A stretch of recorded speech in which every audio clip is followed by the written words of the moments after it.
So, David, sabermetrics is a science. True.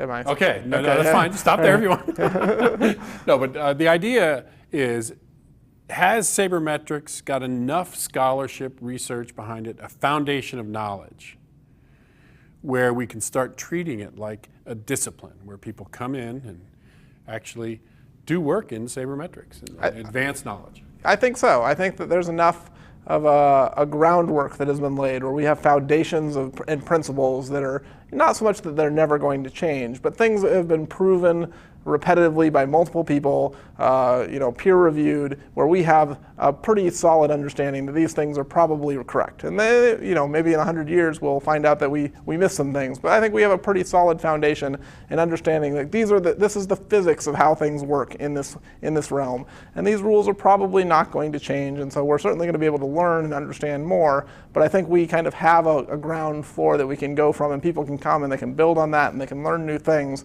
but they can learn those things within the rules of the discipline that have been established by people who have gone before us. Well, a lot of people have told me there's a little bit of art to sabermetrics because it's not necessarily that discipline like physics or like biology or chemistry. And I push back a little because I think science is actually a bigger tent. So what do you think about sabermetrics as an art? I think this is true to the extent that there's art in every kind of science. I don't think that any of them are 100% fact only with no interpretation and no room for personal opinion or personal interpretation of the data. I think there is absolutely room for reasonable people to disagree and in a healthy scientific environment. And I think that's what sabermetrics is really a search for the understanding of how baseball works. And I don't think it's so much about statistics as it is about ideas and the fostering of ideas and learning about how baseball works and the things that drive the game on the field and in some instances off the field as well, but just an understanding of the game and a pursuit of that understanding. So you're in this game, you're pursuing understanding, you're part of the sabermetrics community, absolutely a crucial piece here.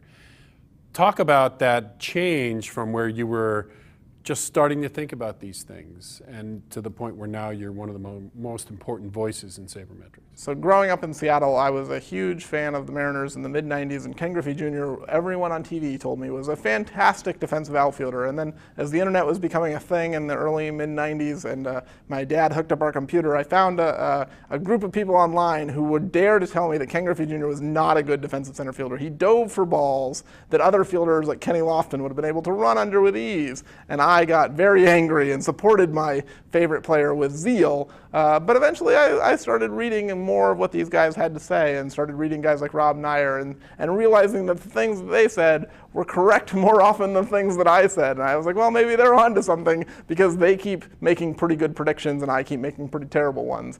And so I've learned from those guys over the last 20 years and really have learned what I didn't know and learned that what I was told on TV was often wrong and have learned to embrace the evidence and not necessarily what I think I see with my own eyes.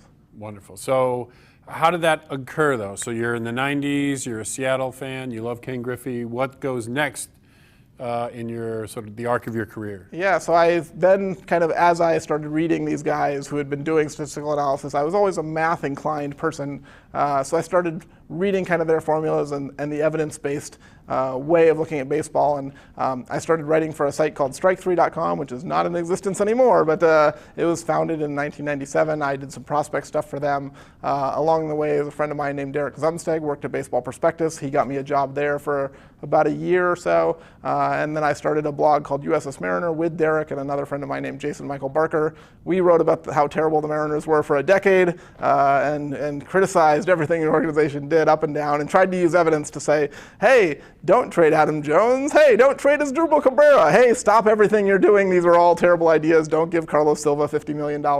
And over the time, I think I have gained some notoriety and some fame for telling the Mariners to stop doing everything they were doing. And I've now been seen as Mr. Negative. But I think I've learned along the way is that there are things that we can forecast and things that we can project and things that we can learn from the data. And it has gotten me to a place where now I don't have to be negative about everything. I can be positive about things that other teams are doing. So have you developed relationships with teams? Now, you were the outsider, sort of, banging on the window, don't do this. Right. Now you've established a name for yourself. Are you more familiar with teams and how? Yeah, I think so. Maybe the most interesting was a couple of years ago at the winter meetings. A member of the baseball operations staff of a team sent me an email and said, "Hey, I'm down here at the winter meetings. I'd love to meet you. I've been a fan of yours for some time." And I was like, "You work in a front office and you're a fan of mine? This is very weird and very bizarre."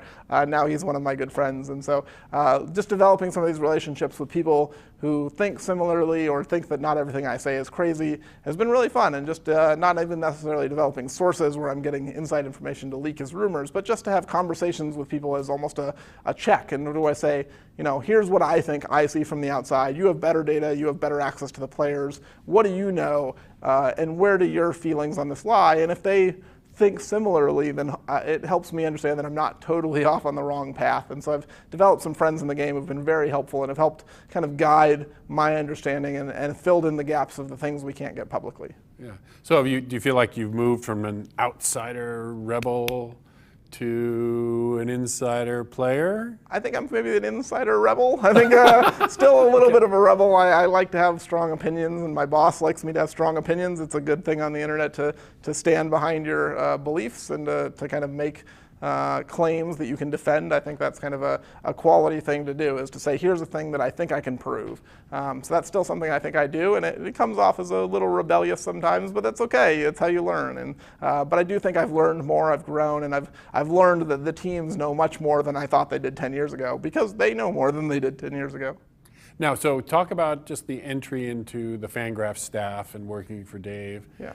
The other Dave. Yeah. So how's that look? How's that feel? Is the environment right? Yeah, I think David Appelman, who runs Fangraphs, is maybe the perfect boss. I'm not just saying this because he might see this, but he's really. He will see this. Okay, well there you go. Everyone will see this. Yeah, he's great to work for. I was very lucky that I was doing this as a part-time, way to pay some extra bills, and then. At one point when I was ready to maybe go find a full-time job, he said, "I don't want to lose you, have a salary, don't go away," which was great. I didn't have to send in a resume or anything. I lucked into a full-time job writing about baseball online. He's been fantastic. He's very supportive. His interest is really in disseminating great information, and I love that that's his priority, is that we're not necessarily in this to become multimillionaires. If we were, we'd be doing something else with our lives, but his goal is the dissemination of great information. And so we do that through data on the site, we do that through content and the writing, hopefully, and my job is to kind of help grow the content so that we're turning the information that's available on Fangraphs, which can have a little bit of a learning curve and is not always the easiest to understand if you come in with no introduction, into English sentences that people can digest and real information that they can take away and say, I think I've learned something about baseball from Fangraphs. A lot of people, I'm sure, come to you and say, "Hey, Dave, give me some advice on how to become Dave Cameron, and give me some advice on how to get a job with the Seattle Mariners." Right. What's your answer? So I think that there's a two-pronged approach. So the first thing I would say is absolutely just start writing. Like, you will learn the most from your own mistakes, and you will learn the most from publishing regularly, publishing every day.